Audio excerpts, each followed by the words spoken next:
우주 산골 영화관입니다. 지난 3월 코로나19 확산 방지를 위해 휴관한 이후 반년 만인 지난 9월 추석을 앞두고 재개관했습니다. 분무로 하는 방역기로 끝날 때마다 하고 있고요. 그리고 마스크하고 비치해두고 있어요. 손소독제랑. 진안군 마이골 작은 영화관입니다. 지난 2015년 개관해 누적 관객만 23만 명에 달할 정도로 지역민에게 큰 호응을 얻어왔습니다. 하지만 코로나19 여파로 위탁 사업자가 운영을 포기하면서 휴관에 들어갔습니다. 군은 최근 새로운 위탁자를 선정했고 빠르면 오는 11일 재개관한다는 계획입니다. 관람 할인하는 거 진흥위원회에서 있어가지고 신청해 놓은 게 있어서 그걸 좀 시행하려고 합니다. 아예 지자체가 직접 나선 곳도 있습니다.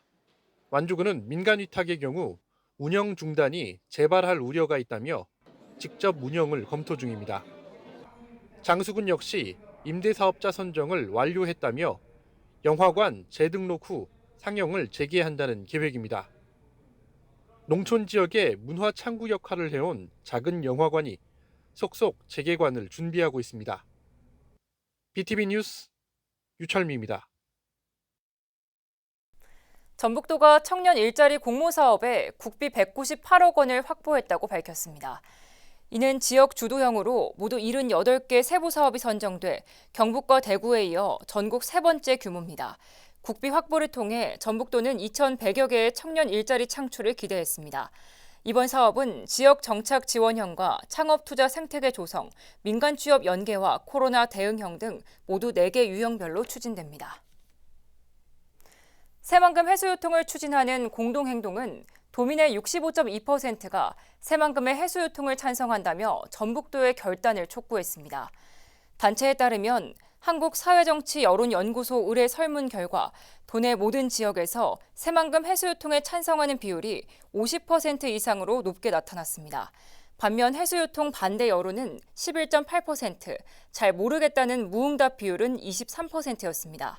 설문은 지난달 30일부터 이틀간 18세 이상 도민 1,000명을 대상으로 유선 전화로 진행됐습니다.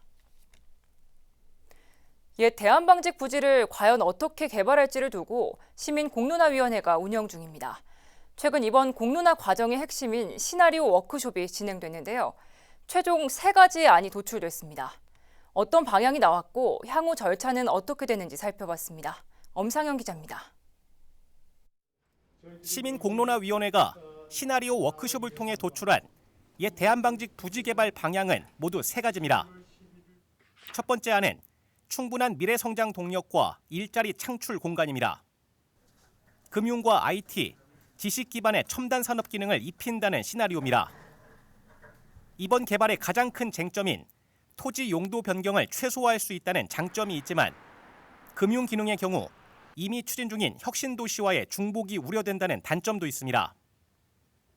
두 번째 안은 전통과 미래가 공존하며 지역 상권과 상생하는 복합 문화 관광의 공간입니다. 백화점과 호텔, 컨벤션 센터 등을 지어 문화 관광과 상업 기능을 강화한 안입니다.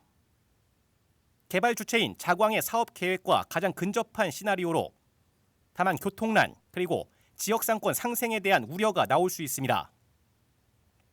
마지막 안은 사람과 자연이 공존하며 시민의 삶의 질이 여유롭게 조화되는 생태 공간입니다. 대규모 생태 공원과 문화복합 체육시설을 포함한 공공기능 중심이 핵심입니다. 일반 시민들의 만족도가 높아질 것으로 기대되는데 사업성 부족으로 과연 사업 주체가 개발에 나설 것이냐가 문제입니다. 한편 이번 시민 공론화 과정에서 종합경기장 부지 개발과의 연계 필요성이 제기되기는 했지만 이번 과정에서는 배제됐습니다. 과연 비즈니스적으로 어떻게 진행할까에 대해서는 차후에 한번 심도 깊게 검토해야 될 문제라고 생각하지 지금 여기에서 그것까지 하게 된다면은 기업의 경영 문제까지도 다 검토를 해야 되는. 시민공론화위원회는 이 3가지 안을 놓고 조만간 시민 1,500명을 대상으로 설문조사를 벌입니다.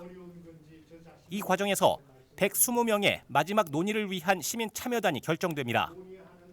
12월 12일과 12월 19일 120분을 모셔놓고 두 차례에 걸쳐서 이 시민 참여단에게 아까 종전에 도출된 3개의 시나리오에 대해서 저희들이 또 논의의 과정을 거칩니다. 이후 공론화위원회 명의로 권고안이 작성돼 전주시장에게 제출되면 공론화 과정은 끝이 납니다. 물론 이 권고안을 받아들일지 말지는 전주시나 사업 주체인 자광이 판단할 일입니다. BTV 뉴스 엄상현입니다.